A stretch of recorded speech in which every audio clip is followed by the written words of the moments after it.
देश के अंदर लगातार बढ़ रहे कोरोना के मामलों को लेकर केंद्रीय स्वास्थ्य मंत्री मनसुख मंडाविया ने आज एक अहम बैठक बुलाई। इस बैठक के अंदर पूरे देश भर के अलग अलग राज्यों के जो स्वास्थ्य मंत्री हैं वो वीडियो कॉन्फ्रेंसिंग द्वारा इस जो आज अहम बैठक हुई उसके अंदर जुड़े। हरियाणा के स्वास्थ्य मंत्री अनिल विज भी इस बैठक के अंदर जुड़े, जिसके बाद मीडिया से बातचीत करते हुए उन्होंने बताया कि हरियाणा के अंदर जिस प्रकार कोरोना के जो केसेस बढ़ रहे हैं उसको लेकर स्वास्थ्य विभाग बिल्कुल अलर्ट है और स्वास्थ्य विभाग लगातार लोगों को भी सतर्क करने में लगा हुआ है। आपको बता दें कि अनिल विज ने जानकारी देते हुए बताया कि हमने अपने डिपार्टमेंट्स को अलर्ट कर दिया है और इसके साथ ही RT-PCR जो लैब्स हैं उनको फिर से शुरू कर दिया गया है। इसके साथ ही सरकार ने जो वैक्सीन हैं उसको खरीदने के लिए भी आदेश जारी कर दिए हैं। उन्होंने बताया कि यहाँ जो 100% लोगों को वैक्सीन की पहली डोज लग चुकी है और करीब 86% लोगों को जो वैक्सीन की जो दूसरी डोज है वो भी लग चुकी है, लेकिन तीसरी डोज लगवाने के लिए लोगों के अंदर थोड़ी हिचकिचाहट है, जिसको दूर करने के लिए सरकार इस बार कुछ नई चीज़ करने वाली है। उन्होंने बताया कि जो भी व्यक्ति इस बार तीसरी डोज लगवाएगा उसको सरकार द्वारा एक हेल्थ सप्लीमेंट दिया जाएगा। वो हेल्थ सप्लीमेंट क्या होगा वो आगे आने वाली मीटिंग्स के अंदर तय किया जाएगा, लेकिन थर्ड सप्लीमेंट जो लोग हैं वो थर्ड जो वैक्सीन है उसको नहीं लगवा रहे, उन्हीं को और प्रेरित करने के लिए उनको और जो ताकि वो जो वैक्सीन है उसको लगवाएं, उसको लेकर सरकार अब एक नया स्टेप उठा रही है। इसके साथ ही उन्होंने जानकारी देते हुए बताया कि करीब 20 लाख के करीब जो हैं लोग उनको जो थर्ड वैक्सीन है वो लग चुकी है। इसके साथ ही जहाँ पे अभी 100 से ज़्यादा लोग इकट्ठा होंगे उनको मास्क पहनने की जरूरत है। इसके साथ ही सरकारी कार्यालयों में भी मास्क जो है उनको अनिवार्य कर दिया गया है। कैमरा जितेंद्र हंस के साथ मृदुल यादव, एमचन प्राइम, चंडीगढ़। हरियाणा के परिवहन मंत्री मूलचंद शर्मा ने आज बल्लभगढ़ की अनाज मंडी के मार्केट कमेटी ऑफिस का अचानक औचक निरीक्षण किया। इस मौके पर ऑफिस में जो है मार्केट कमेटी के अधिकारी के साथ साथ फूड एंड सप्लाई के अधिकारी भी मौजूद रहे। इस बीच परिवहन मंत्री मूलचंद शर्मा ने मार्केट कमेटी के अधिकारियों के साथ साथ फूड एंड सप्लाई के अधिकारियों के साथ बैठक की। इस बीच मार्केट कमेटी के अधिकारियों से जानकारी लेते हुए पूछा कि किसानों की जो फसल जो आ रही है मंडियों के अंदर उसकी व्यवस्था किस तरीके से। तो वहीं मार्केट कमेटी के अधिकारियों ने जवाब देते हुए कहा कि अब तक जो है मंडी में किसानों का 15,000 क्विंटल गेहूं आ चुका है, इनकी व्यवस्था जो है पूरी तरीके से दुरुस्त है। वहीं परिवहन मंत्री मूलचंद शर्मा ने मीडिया से बातचीत करते हुए कहा कि मंडी में गेहूं की फसल लेकर आने वाले किसानों को किसी प्रकार की दिक्कत ना हो, इसके लिए तमाम जो है अधिकारियों को दिशा निर्देश दिए गए हैं। पीने के पानी की व्यवस्था की बात हो या फिर शौचालय की बात हो, तमाम जो है वो व्यवस्था को दुरुस्त कर लिया गया है। वहीं किसान जो है कोई परेशानी ना हो इसके लिए भी समय समय पर औचक निरीक्षण मंडियों का किया जाएगा। वहीं आपको बता दें कि 1 अप्रैल से गेहूं की जो फसल की खरीद जो है वो मंडियों में शुरू हो गई है। इनकी व्यवस्थाओं को जायजा लेने के लिए आज परिवहन मंत्री मूलचंद शर्मा बल्लभगढ़ की अनाज मंडी के दौरे पर रहे। फरीदाबाद से एमएचएन प्राइम के लिए मुकेश राजपूत। सीएम भगवंत मान ने आज प्रेस कॉन्फ्रेंस कर पंजाब सरकार की पिछले 1 वर्ष की उपलब्धियां गिनवाई। सीएम भगवंत मान ने कहा कि उनकी नई एक्साइज पॉलिसी के तहत पंजाब सरकार को 8841 करोड़ का राजस्व जो है वो प्राप्त हुआ है, जो पिछले वर्ष से 41% जो है ज़्यादा है। इसके अलावा जीएसटी कलेक्शन को लेकर सीएम भगवंत मान ने कहा कि पहली बार हुआ है कि 18,112 करोड़ की जीएसटी कलेक्शन जो है हुई है और 16% से ज़्यादा जो है इसमें वृद्धि दर्ज की गई है।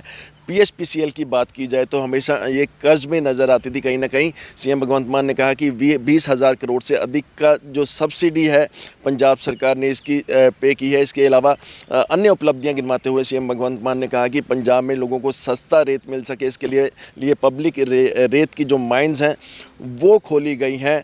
पंजाब में 504 के करीब आम आदमी क्लिनिक खोली गई हैं, जिनमें अब तक जो है 20 लाख से अधिक लोग जो है इलाज करवा चुके हैं, जबकि 134 जो है अन्य मोहल्ला क्लिनिक जो है पंजाब में खोले जाने हैं, जिनका उद्घाटन जो है जल्द किया जाएगा। बेमौसमी बरसात की वजह से जो फसल ख़राब हुई है उसको लेकर सीएम भगवंत मान ने कहा कि 60% के करीब गिरदावरी जो है अब तक पूरी हो चुकी है और ज़रूरी दिशा निर्देश जो है सभी जिला उपायुक्तों और तहसीलदारों को दिए गए हैं, जबकि ये पहली बार होगा कि 20 दिनों के अंदर अंदर जो है किसानों को मुआवजे के चेक जो हैं वो देना शुरू कर देगी सरकार। कैमरामैन मनिंदर सिंह अत्री के साथ दीपक शर्मा, एमएचएन न्यूज़, चंडीगढ़।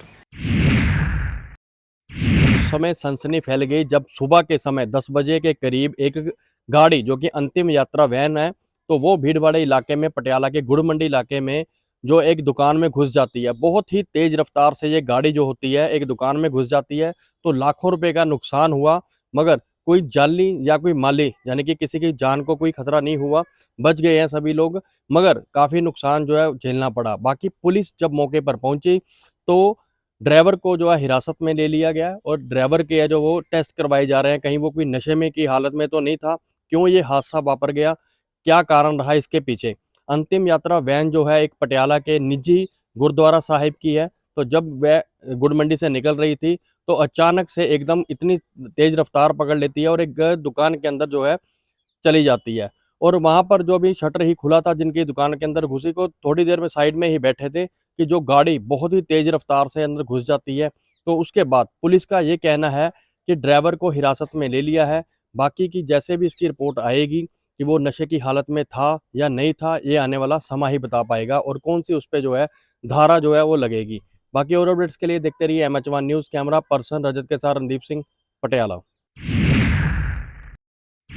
हिमाचल प्रदेश में भांग की खेती को औषधि रूप में लागू करने के लिए लंबे समय से चल रही थी चर्चाएं। विपक्ष ने भी इसे लागू करने के लिए कई बार जो है वो प्रस्ताव रखे, लेकिन अगर बात की जाए वर्तमान व्यवस्था परिवर्तन वाली सरकार की, तो उन्होंने बीते कल विधानसभा बजट सत्र 2022-23 के अंतिम दिन इसे चर्चा में लाया और यहाँ पे तमाम सत्तापक्ष तथा विपक्ष के विधायकों ने इस पे विस्तार पूर्वक चर्चा की गई, जिसके बाद जो है वो यहाँ पे 5 सदस्यीय विधायक कमेटी का गठन किया। जगत सिंह नेगी राजस्व मंत्री के अध्यक्षता में इस कमेटी को बनाया गया, जो कि 1 महीने के भीतर अपने पूर्ण गुणवत्ता के साथ रिपोर्ट को प्रस्तुत करेगी और 1 महीने बाद जो है वो सरकार इस पर फैसला लेगी कि आखिर इसे वैध रूप से लागू करना है या नहीं। लगातार जो है प्रदेश की जनता इस इंतजार में है कि कब जो है वो भांग की खेती औषधि के रूप में लागू की जाती है। मैं अपने सहयोगी पुष्पेंद्र चौधरी के साथ सुनील परमार, MH1 प्राइम, शिमला। जयपुर में राष्ट्रीय सेवा भारती की ओर से एक कार्यक्रम सम्मेलन कराया गया, जिसमें देश भर से तमाम स्वयं सेवक संघ के से जुड़े हुए और अन्य लोग भी यहाँ पहुँचे। कार्यक्रम के संबोधित सरसंघ चालक मोहन भागवत जी ने किया और इसमें आगे स्वावलंबी भारत कैसे बनना है, जो अभाव है समाज में उनको कैसा पूरा किया जाए और आगे देश को कैसे आगे बढ़ाना है, इसको लक्ष्य को लेकर के सब में जोश भरा गया। और ये भी बातें कही गई कि समाज को आगे बढ़ाना है, चाहे कोई कुरीति हो या जो चीज़ें कम रह गई हैं उनकी संवारने की बात हो। हर 5 साल बाद इस तरीके के कार्यक्रम होते हैं। हालांकि ये 2020 में यहाँ पर कार्यक्रम होना था, पर पैंडेमिक की वजह से डेट्स आगे कर दी, तो 2023 में ये कार्यक्रम हो रहा है। अब आगे भी कई जगह, इससे पहले दिल्ली में ये कार्यक्रम किया गया था। पूरे देश भर से यहाँ पर स्वयं सेविक संघ से जुड़े हुए या अन्य समाज सेवी लोग यहाँ पर पहुँचे। कई प्रबुद्ध बिजनेसमैन, कलाकार समेत साधु संत को से जुड़े हुए तमाम बुद्धिजीवी लोग यहाँ पर पहुँचे। सबने अपने विचार रखे, देश को कैसे आगे बढ़ाना है, खुद को समाज के समर्पण के लिए, सेवा के लिए, भले ही आप जॉब करते हो या बिजनेस करते हो, लेकिन उसमें से भी सेवा के लिए वक्त कैसे निकालना, लोगों की सेवा बिना किसी स्वार्थ के करना, ये सब चीज़ें यहाँ पर कही गई और आगे देश को कैसे बढ़ाना है, ये लक्ष्य रखा गया। जयपुर से कैमरामैन आदित्य के साथ नितिन धीमान, MH1 न्यूज़।